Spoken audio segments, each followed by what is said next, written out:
Melodi dua individu yang merasa terombang-ambing secara spiritual secara tak terduga bertemu satu sama lain di kota asing Tokyo.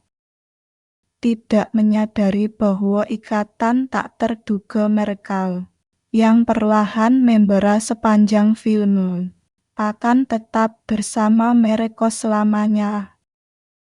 Bob Harris, tokoh kunci, tiba di Tokyo, mengalami disorientasi dan kelelahan karena perjalanan. Namun kota yang dipenuhi lampu neon, gedung pencakar langit yang berkilauan, dan jalanan yang padat, masih menyulut daya tarik di matanya. Kami mengamati spanduk raksasa yang menampilkan dia di salah satu gedung, dan kami memahami bahwa dia adalah seorang tokoh masyarakat. Dia mencapai sebuah hotel dan bertemu dengan individu dari agen perjalanan. Ketika dia melepaskan diri dari interaksi mereka yang terlalu penuh perhatian, dia menerima surat dari mantan istrinya yang memberitahukan kepadanya bahwa dia melewatkan ulang tahun putranya. Dia diperlakukan dengan sangat hormat dalam perjalanan ke kamarnya. Merasa apatis. Pada pukul 4.2, dia menerima surat lagi dari istrinya melalui mesin fax. Dalam adegan berikutnya, kita bertemu Charlotte, duduk di dekat jendela menatap ke bawah ke Tokyo, membeku dalam waktu, dan kemudian kembali ke tempat tidur bersama suaminya di pagi hari. Suaminya buru-buru berangkat kerja, dan dia duduk di dekat jendela, menatap ke bawah di Tokyo. Bob pergi ke syuting iklan untuk merek whisky dan mendengarkan sutradara saat dia menjelaskan kepadanya dalam bahasa Jepang. Dengan penuh semangat, apa yang dia harapkan darinya. Namun penerjemahannya memberitahu Bob bahwa dia harus menatap kamera dari sisi kanan dan mengekspresikan emosi yang intens.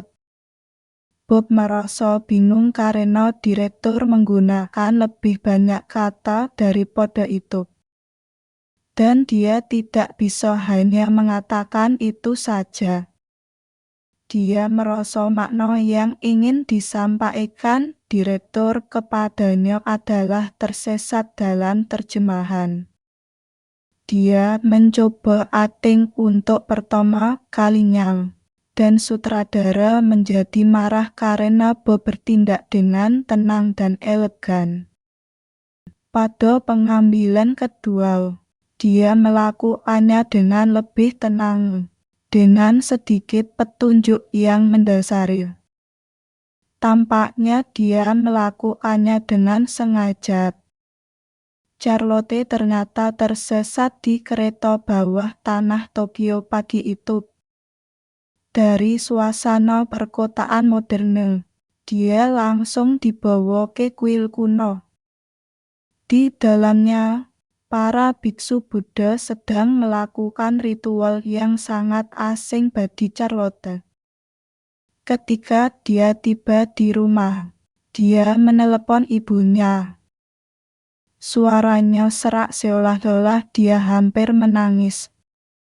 Charlotte memberitahu ibunya bahwa semuanya baik-baik saja, bahwa dia mengunjungi kuil hari ini, dan nyanyian aneh mereka tidak berdampak padanya. Kemudian dia menyebutkan suaminya dan mengatakan bahwa dia tidak tahu lagi dengan siapa dia menikah. Ibu sepertinya tidak terlalu peduli, dan percakapan mereka tiba-tiba berakhir. Charlotte mulai menangis. Di kota yang luas dan asing ini dia tidak punya siapapun untuk diajak bicara. tidak ada jiwa yang bisa memahaminya. Ketika suaminya yang seorang fotografer kembali ke rumah, dia bercerita tentang harinya. Sementara Charlotte hanya memikirkan shawl yang baru saja dirajutnya. Sepertinya dia tidak berbagi gairahnya sama sekali. Dalam adegan berikutnya, Bob berada di kamar hotelnya, beralih melalui program. Tidak ada yang bisa dimengerti olehnya. Ada ketukan di pintu. Seorang wanita yang berdiri di sisi lain memberitahu dia bahwa dia diutus oleh Bobo, mengizinkannya masuk. Dan ketika dia duduk di ujung tempat tidur dengan nyaman, wanita itu menawarinya pijatan. Tetapi Bob menyatakan bahwa dia tidak menikmati pijatan lagi. Wanita itu kemudian memberitahunya bahwa Tuan Kazu mengirimkan fantasi premium dan menunjukkan stokingnya, memerintahkannya untuk mengangkatnya. Bob sepertinya dia tidak mengerti maksudnya. Wanita itu dengan cepat menjadi frustrasi. Berteriak bibir mereka kemudian. Karena dia tidak memahaminya, dia mencoba menggunakan komunikasi nonverbal, membuat Bob jelas bahwa yang dia maksud adalah pribadi, perbedaan budaya dan fakta bahwa gairah Bob untuk segala sesuatu sudah usang begitu jelas dalam adegan ini, di mana wanita menawarkan pengalaman yang luar biasa sementara dia hanya merasa terganggu, gagal untuk bergabung dengannya dalam permainan. Dalam adegan berikutnya, Charlotte diposisikan di dekat penyeberangan. Pandangannya tertuju pada struktur di depannya. Seekor dinosaurus melangkah ke fasade, dan gambaran pada bangunan tersebut memicu minat dalam dirinya. Sementara itu, Bob muncul dari lift dan sekali lagi disopo oleh kerumunan yang memberitahukan kepadanya tentang undangan dari Tanep Moril, setara dengan Johnny Carson di Jepang, ke pertunjukan hari Jumat. Bob menegaskan bahwa dia perlu berkonsultasi dengan agennya, namun sepertinya dia tidak berniat melakukannya. Setelah itu, mereka memasuki studio dan saat orang-orang sibuk menyiapkan lokasi, Bob berbicara dengan agennya, Freddy, yang berusaha membujuknya untuk menerima. Yang disebut Johnny Carson dari Jepang ini adalah masalah besar, dan mereka siap menawarkan sejumlah besar uang karena mereka benar-benar ingin Bob berpartisipasi. Namun, yang terakhir ingin meninggalkan kota ini secepat mungkin. Fred memberitahunya bahwa keberangkatannya dijadwalkan pada hari Jumat, namun akan ditunda hingga keesokan harinya. Percakapan berakhir di sono karena kurangnya penerimaan di studio, dan Bob mulai bekerja. Seorang fotografer mulai mengambil gambar dirinya dan meminta beberapa hal dalam adegan ini. Jelas sekali bahwa Bob muak dengan Jepang dan menggoda fotografernya, sambil memegang es teh alih-alih whisky. Mereka berbagi interaksi yang aneh dan lucu. Fotografer meminta beberapa pose bintang film, dan Bob memberikan semuanya dengan mudah. Saat hari berlalu dan malam tiba, sambil duduk di bar, Bob melihat Charlotte di ruang makan. kontak mata mereka bertahan sejenak sementara di latar belakang seorang wanita berambut merah menyanyikan lagu melankolis. Wanita itu mengakhiri lagunya, mengungkapkan rasa terima kasihnya kepada penonton. Sementara itu, saat semua orang bertepuk tangan, mereka sekali lagi berkomunikasi dengan mata sambil tersenyum. Kali ini, Charlotte mengirimkan cangkir berisi alkohol kepada Bob, dan Bob bersulang untuknya, meneguknya sekaligus dan keluar kamar. Di cermin elevator, dia melakukan kontak mata lagi, kali ini dengan bayangannya sendiri. Matanya tampak sedikit berbeda sekarang. Dia berolahraga secara intens malam itu dan berjuang untuk berjalan keesokan harinya ketika orang-orang yang sama mendatanginya lagi di lift, memberi tahu dia bahwa mobil sedang menunggunya di luar. Dalam adegan berikutnya, Charlotte dan suaminya sedang berjalan menyusuri lorong ketika seorang wanita yang jelas-jelas tidak dikenal Charlotte memanggilnya. Mereka berdua tampak saling mengenal dengan baik, berbincang dengan cepat dan penuh semangat tentang urusan mereka saat ini. Jelas sangat gembira bertemu satu sama lain. Sementara Charlotte berdiri di sampingnya, merasa bingung dan canggung. Mereka akhirnya berpisah, dan interaksi selanjutnya di antara mereka adalah bukti bahwa mereka tidak memiliki kesamaan. Wanita lain kemudian menelepon John, suaminya, dan dia segera pergi, meninggalkan Charlotte sendirian di hotel. Dalam adegan selanjutnya, dia sedang berkeliaran di sekitar hotel sore itu. Koridor dipenuhi dengan suara-suara yang berasal dari ruang presentasi. Dia berjalan menuju suara tersebut dan melihat Kelly, gadis yang sama yang dia temui sebelumnya, mempromosikan filmnya, menjawab pertanyaan dan mendiskusikan ikatan rumit yang dia dan Keanu Reeves miliki saat bekerja bersama.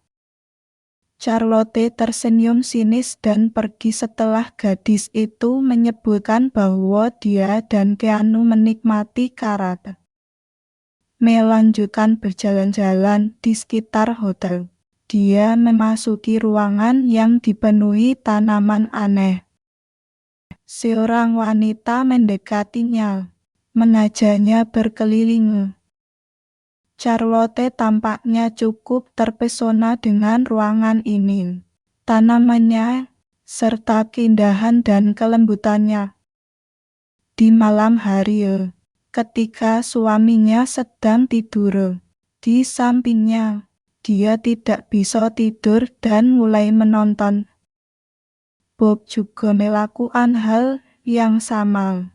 Meskipun dia tidak mengerti apa-apa tentang televisi Jepang. Keduanya cepat bosan. Sepertinya mereka menderita gejala kesepian yang sama. Itu malam yang sama, dan Bob duduk di bar lagi. Ada beberapa orang yang tersisa di ruang makan. Bob sedang mengobrol dengan bartender ketika Charlotte memasuki ruangan dan duduk di counter di sebelahnya.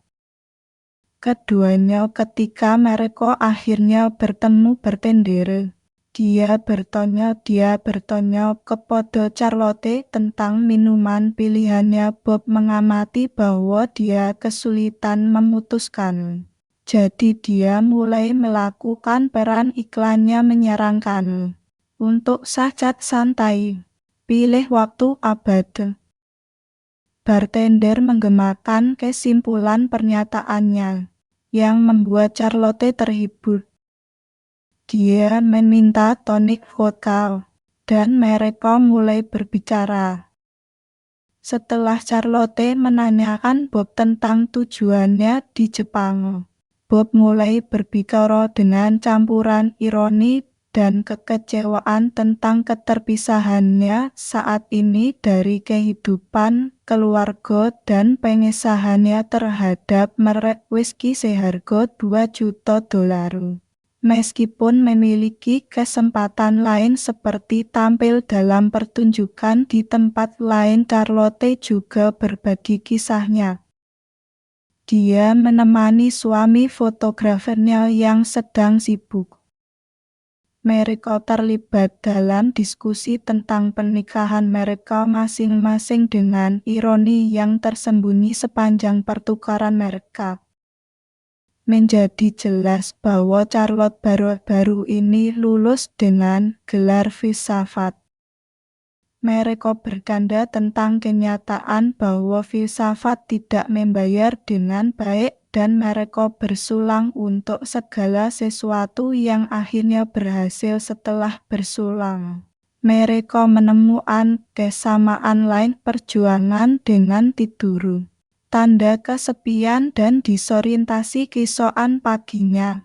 Bob berenang sementara Charlotte terus berenang rasaan kejutan budaya di Tokyo. Pada malam hari Charlotte berdiri di dekat jendela ketika suaminya tiba. Memberitahu dia bahwa Kelly di bawah menunggu untuk membahas pekerjaan. Charlotte mengungkapkan keinginannya untuk bergabung dengannya.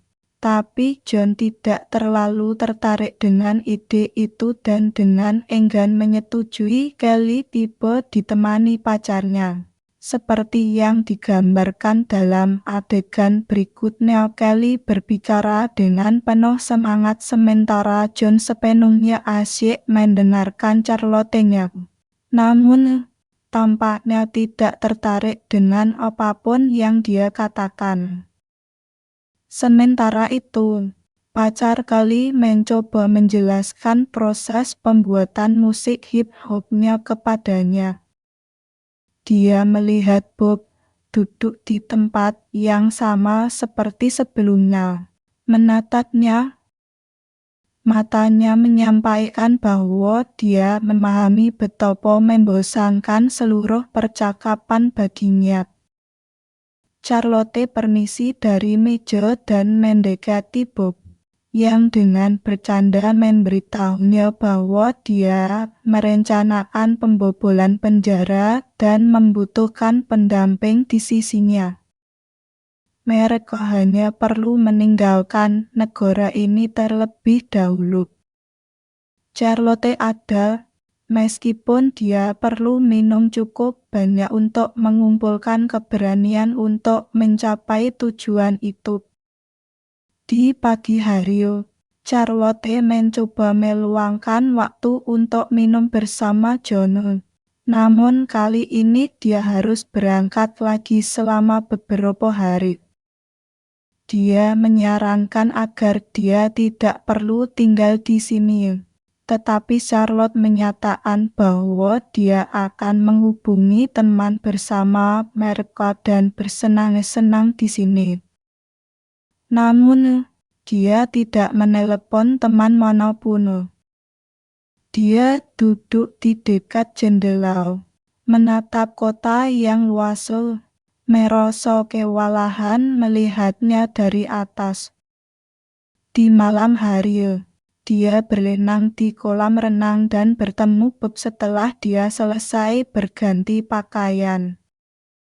Keduanya mengenakan jubah dan keduanya berjuang menemukan kata-kata yang tepat setelah saling menyapa. Namun, ini bukan keheningan yang canggung. Keduanya sangat ingin terlibat dalam percakapan, tapi tidak yakin harus mulai dari mana. Akhirnya, Bob mulai berdiskusi tentang kesejukan kolam. dan mereka terlibat dalam obrolan ringan. Memanfaatkan percakapan awal mereka sebagai sumber topik. Di akhir obrolan mereka, Charlotte memberitahu dia bahwa dia berencana pergi bersama teman-temannya dan mengundang dia. Bob jelas senang menerima undangan ini tapi menyembunyikannya dengan baik. Mengingat kemampuan aktingnya ketika saatnya untuk pergi. Dia mendekati kamar Charlotte, berpakaian santai seperti remaja. Memegang jaket di tangan mereka berinteraksi seolah-olah akan berangkat kencan pertama mereka. Dia memasuki kamar mandi Charlotte, dan melalui cermin kami mengamati dia berganti pakaian sementara Charlotte memalingkan muka. Bob memintanya melepas label dari kemejanya. Setelah dia muncul, dia duduk di meja di mana dia menemukan buku audio yang juga dia miliki berjudul Pencarian Jiwa Menemukan Panggilan Sejati Anda. Buku tidak terbukti bermanfaat bagi Hai terbukti. Dia sama bingungnya dengan di dalam klub. Dia bertemu dengan teman-teman Charlotte di Jepang yang sedang bersenang-senang. Mereka perlahan-lahan menjauh, menghabiskan waktu bersama berbagai individu. Akhirnya, mereka bersatu kembali sementara Charlie, teman Charlotte, mulai membuat masalah di bar. Dia memecahkan beberapa gelas karena marah. Tiba-tiba, bartender mengacungkan senjata dan mereka semua diusir dari klub. Dikejar oleh orang-orang bersenjata bahkan di jalanan. Saat melarikan diri, mereka kehilangan teman-teman mereka tetapi dengan cepat menemukan mereka dan melanjutkan pesta pora mereka. Bertemu dengan banyak individu yang beragam di jantung kota Tokyo, membenamkan diri dalam kehidupan kota. Di suatu tempat di dalam gedung yang menjulang tinggi, di dalam ruangan yang setengah jendela, mereka bertunangan. Di karaoke, Bob memberikan penampilan yang luar biasa dan Charlotte, yang kini mengenakan wig merah muda, menyanyikan seiring dengan Charlie, sebuah lagu tentang rayuan sambil menatap Bob.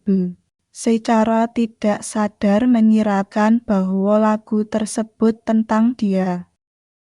Bob muncul lagi berikutnya, dengan suara seram, menyanyikan tentang air pasang yang tidak dapat diputar lagi.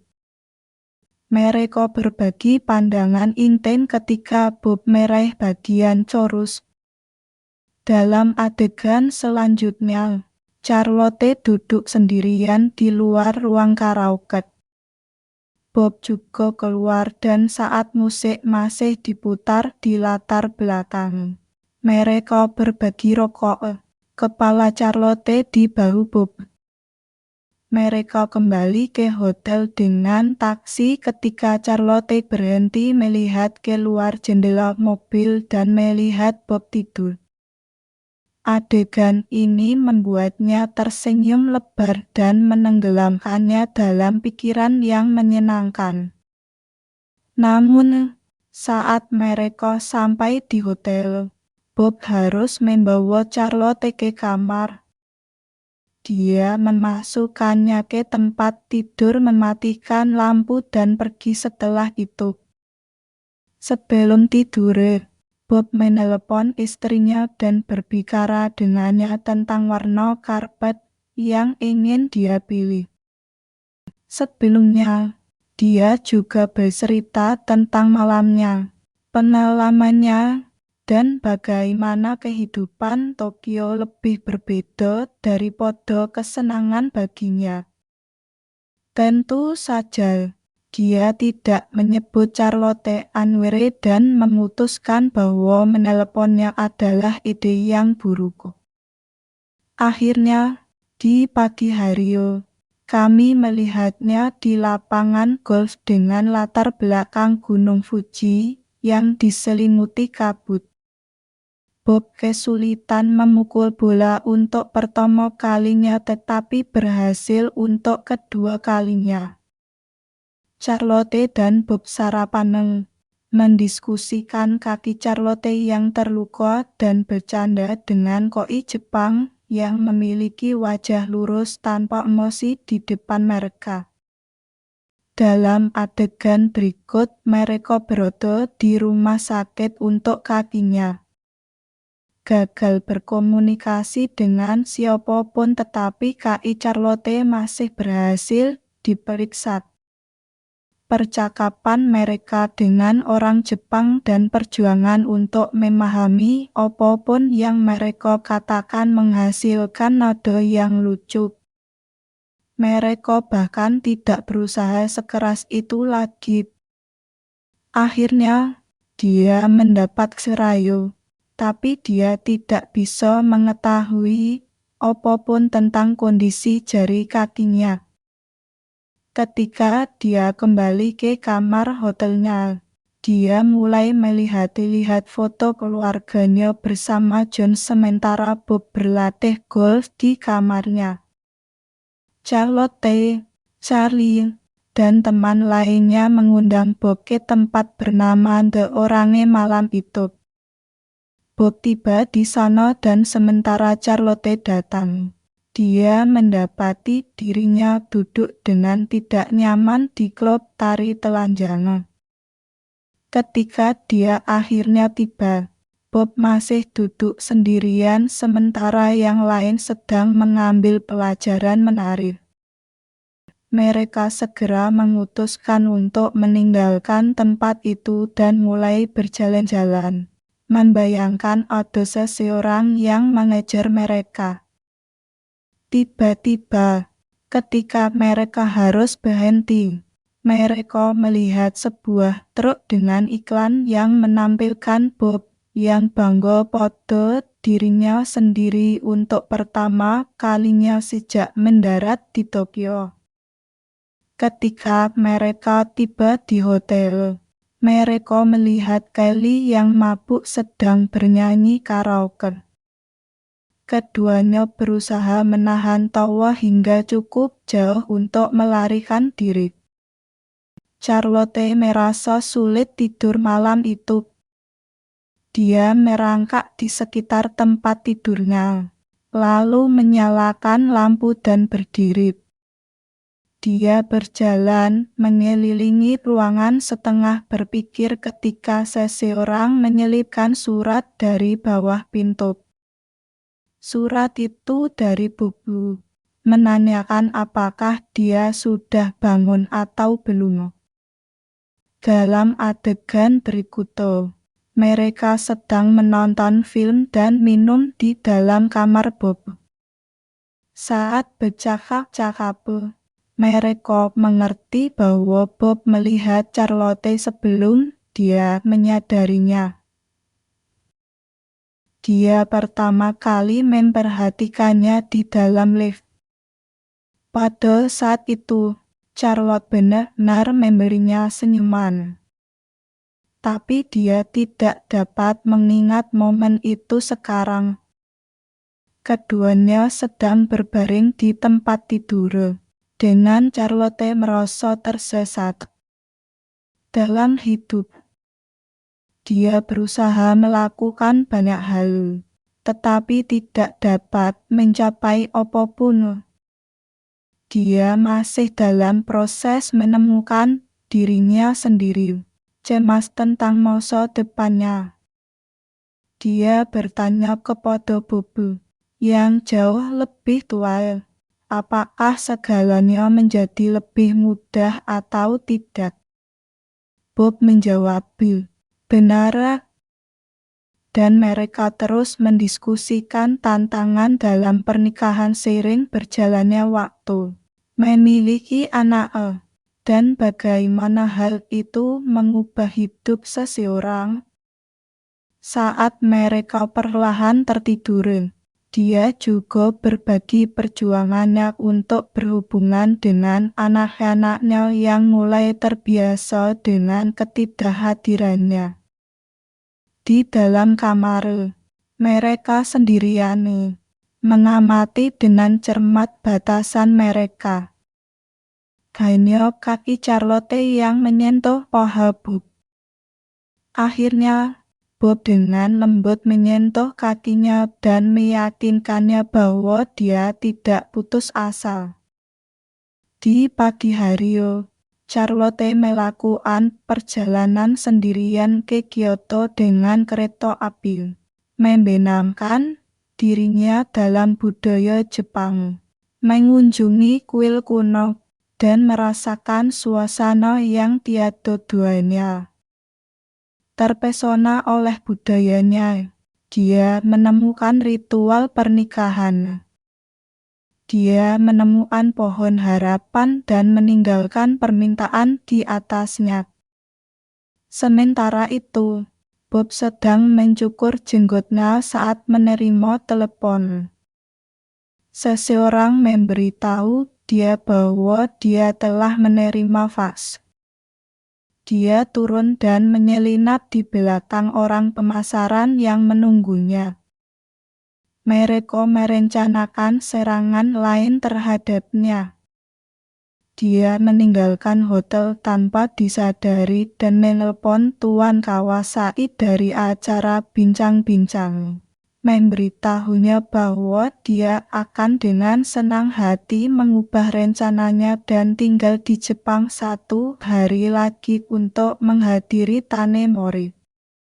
Tuan rumah adalah representasi dari segala sesuatu yang Bob tidak mengerti tentang Jepang. Pembawa acara sangat bersemangat untuk menampilkannya di acaranya, berjuang untuk mengatur napas saat memperkenalkannya kepada penonton. Saat Bob tiba di lokasi syuting, Tanabe memeluknya lalu mempersilakan dia duduk sambil menampilkan tarian Jepang. Bob bingung tetapi tetap mempertahankan tampilan percaya diri dan menganggap seluruh proses ini lucu. Ke depan, dia duduk di kursi belakang taksi, mengosongkan sakunya dan menemukan foto Charlotte dan temannya yang dia ambil pada malam pertama mereka keluar. Di hotel, dia sedang mandi ketika teleponnya mulai berdering. Itu istrinya. Sepertinya panggilan dari istrinya adalah hal terakhir yang diinginkan Bob saat ini. Dia masih membicarakan karpet merah anggur itu dan menanyakan pendapat Bob tentangnya. Tapi itu sama sekali bukan topik yang relevan bagi Bob. Bob mengatakan padanya bahwa dia benar-benar tersesat. Tentu saja, Lydia, istrinya, mengira dia sedang membicarakan karpet dan menyatakan bahwa itu hanya karpet. Namun, Bob tidak berbicara soal warna karpet. Dia ingin menjadi lebih baik. Setelah Bob bertanya tentang anak-anak itu, dia mengatakan bahwa mereka memang merindukannya. Namun seiring berjalannya waktu, mereka mulai terbiasa tidak ada ayah mereka di rumah. Setelah mandi, dia berbaring di sauna bersama 2 pria Jerman, membicarakan sesuatu. Dan ketika dia kembali ke kamarnya, dia mulai menonton acara bincang-bincang Tanya Morio.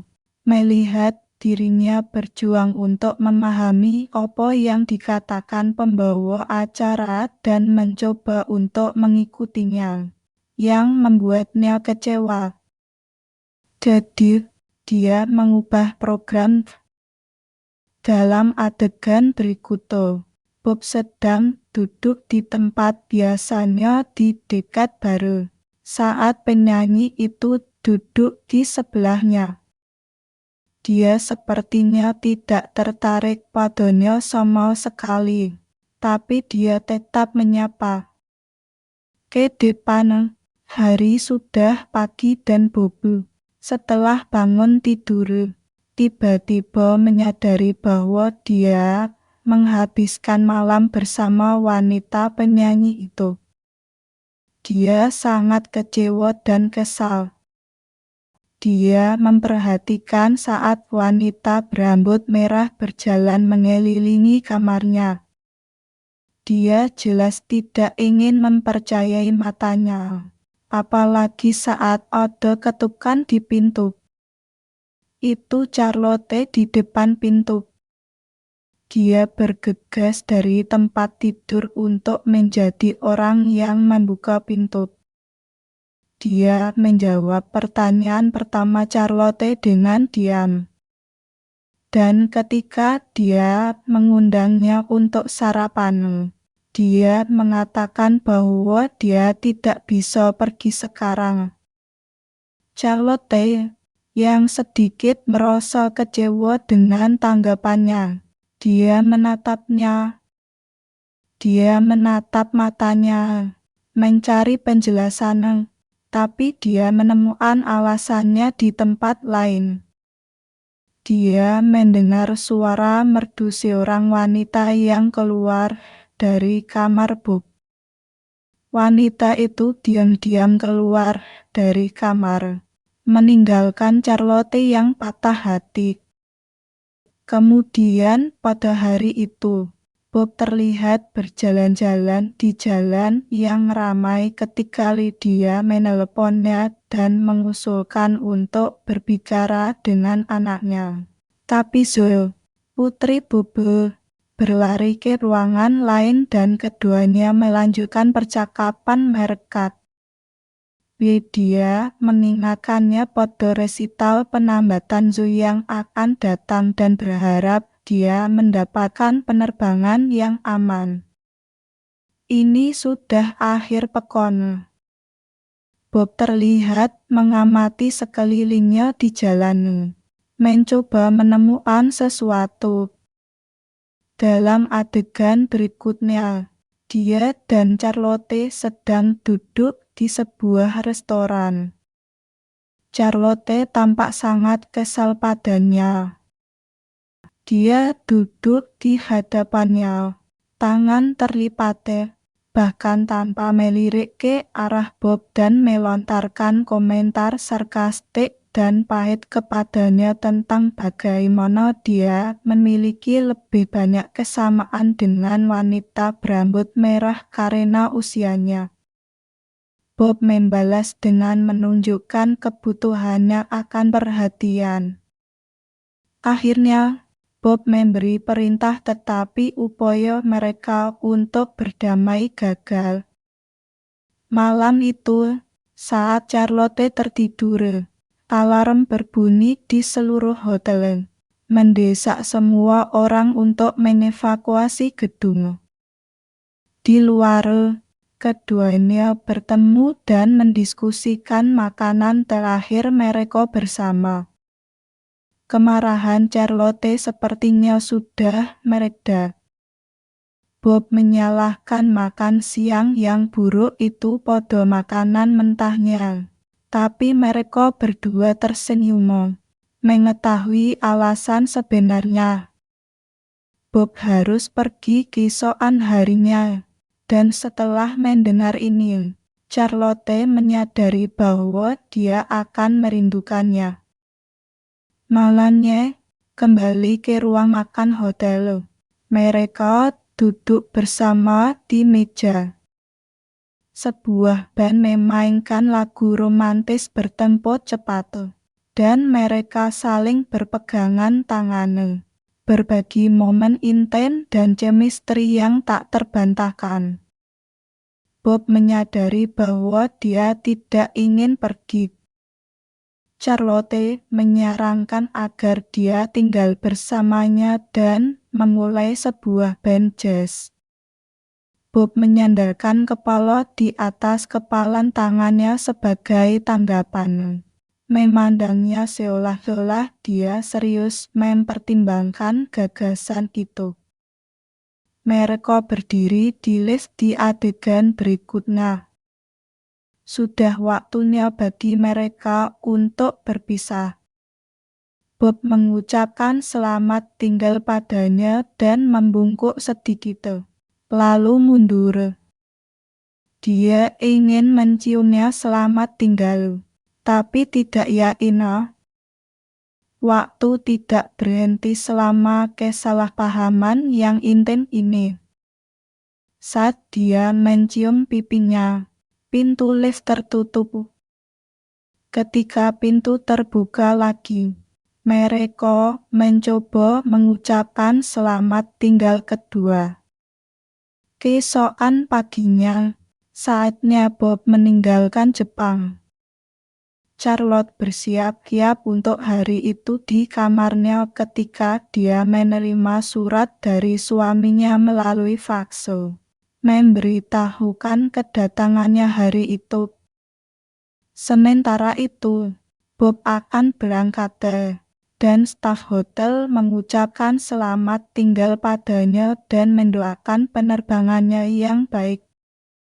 Dia minta diri sejenak untuk menelepon Charlotte, memberitahukan kepergiannya dan meminta jaketnya kembali.